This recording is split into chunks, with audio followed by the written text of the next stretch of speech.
Hi, so welcome back here to DST's Golf channel. I'm Bertie Caudle, and this is a channel dedicated to helping you become a better ball striker. If you're visiting the channel for the first time, thanks for stopping by. We're here with an exciting new project called Project Back on the Fairway. Okay, so we're here with Ben Christey-Clover here, the Director of Golf at Salisbury Golf Centre, and Ben has asked us to come in and do something quite unique, I think, which I don't think really has been ever done before because it's quite brave. So we're basically starting a whole series of videos tracking Ben's progress and my progress with Ben, trying to just have a really open look at Ben's game, and warts and all, candid, no hidden agenda here. And the thing is that I can't believe for a second, and I know Ben's not, he's not the only person, he's not the only PGA Pro who's in this position. See you in a second.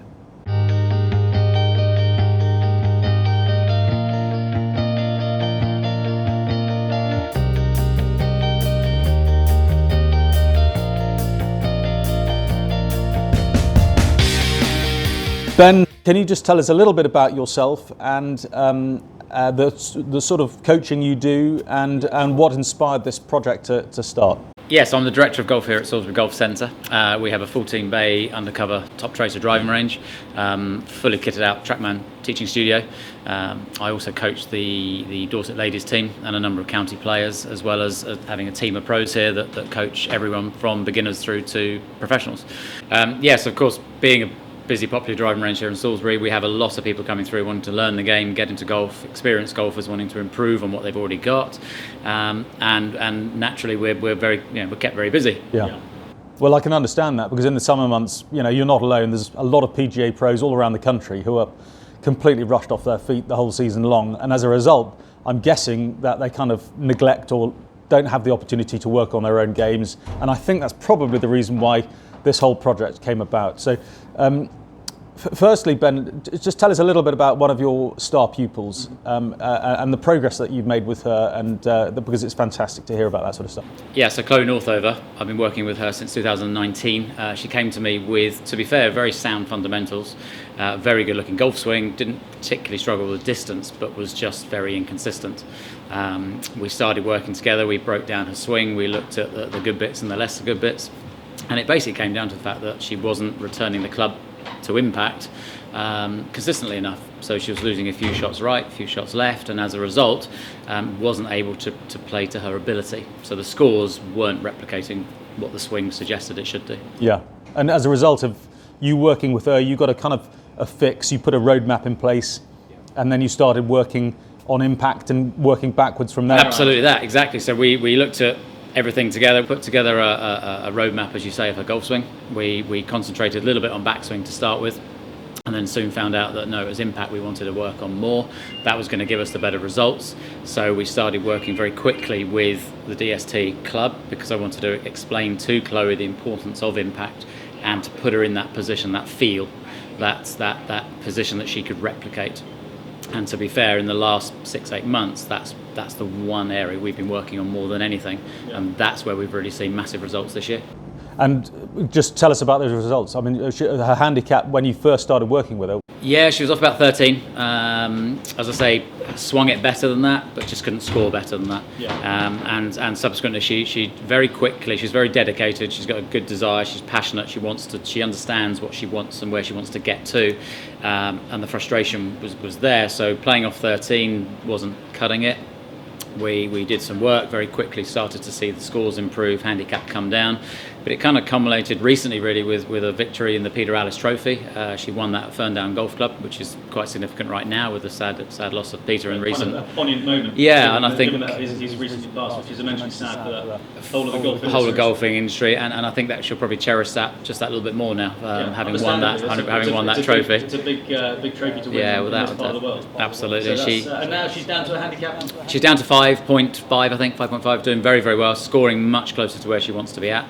She's been introduced to county golf, she's won a number of events at club, but she's now a bit of a name, force to be reckoned with, and you can just see the buzz and the enthusiasm there because she's achieving what she believes she can. And one of the things that we spoke about earlier, which is interesting, is that when you first put her into the impact position, she kind of almost didn't kind of believe you because she felt it was too exaggerated. And then if you compared her static, posed impact position compared to the best players in the world. It was almost like for like the same thing. I think that was a massive boost that she got from that. Yeah, because it does feel completely weird when someone puts you in a position you think that's where you need to be at impact, and they almost don't believe you. Their eyes glaze over and you think, I'm not getting it.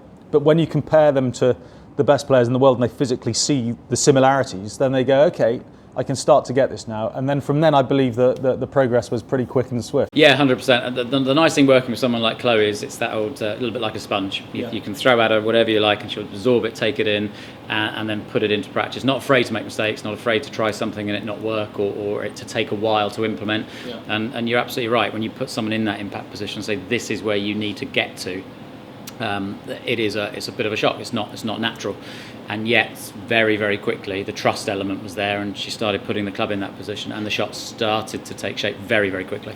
Yeah, and this story was so magical that the PGA magazine has picked up on it, and I think it's just gone live on their website last night. So we'll put some sort of link into this video so you can read that story and follow that progress. But moving on to your own game, this is Project Fairway, okay, and this is, I think, an immensely brave, warts and all, open book, candid look at the life of a PGA Pro, because basically these guys work so hard throughout the season with their clients and running a facility like Salisbury Golf Centre here that it's quite busy, and they get so little time to invest in their own game that things start to slide. And Ben, does any of that kind of resonate with you? 100%, yeah. It's at my busiest time, I'm teaching in excess of 300-400 people a week, groups, individuals, juniors, ladies, people on the golf course, good friends of mine, my family who are addicted to golf.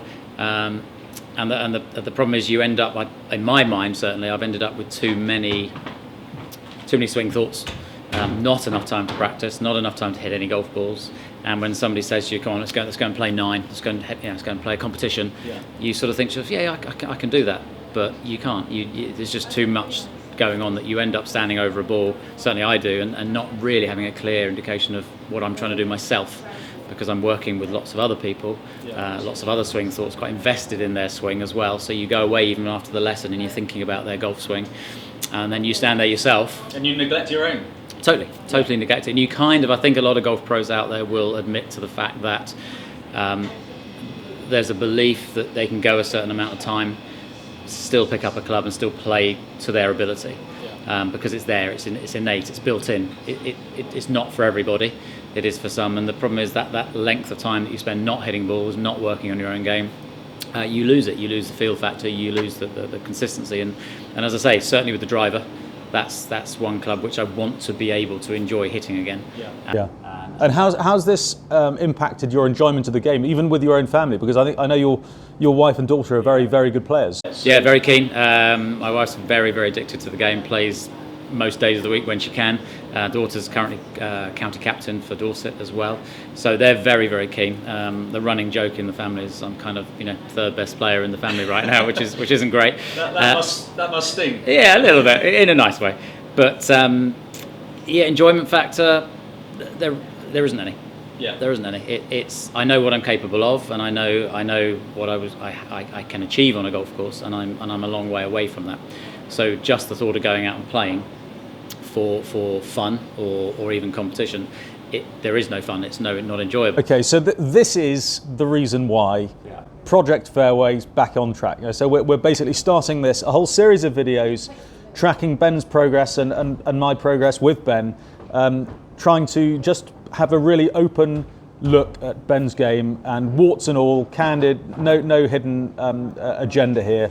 And the thing is that I can't believe for a second, and I know Ben's he's not the only person, he's not the only PGA pros in this position. There's so many people, and even amateurs. If you work hard at your own job during the day, you sometimes don't have the time and the energy to focus on your golf game, and as a result, things start to slide.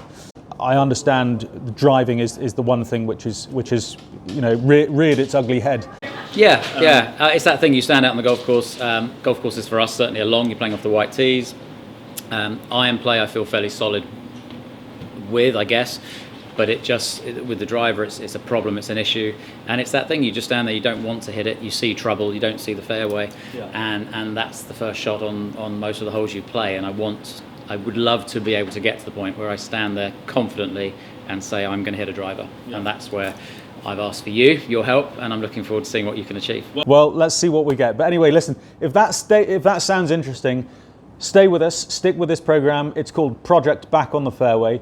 Just before we go, I'd love for you to comment about how you practice. When you do get enough time to go to the driving range, when you go to the driving range, what do you practice? How do you practice? Tell us in the comments below. We'd love to know and open a discussion about that. We're going to pick up again with Ben very soon, and this time, or the next time, we'll be in the swing studio and having a conversation about his game. Until next time, keep committing to your target, knocking the pins down, and we'll see you very soon.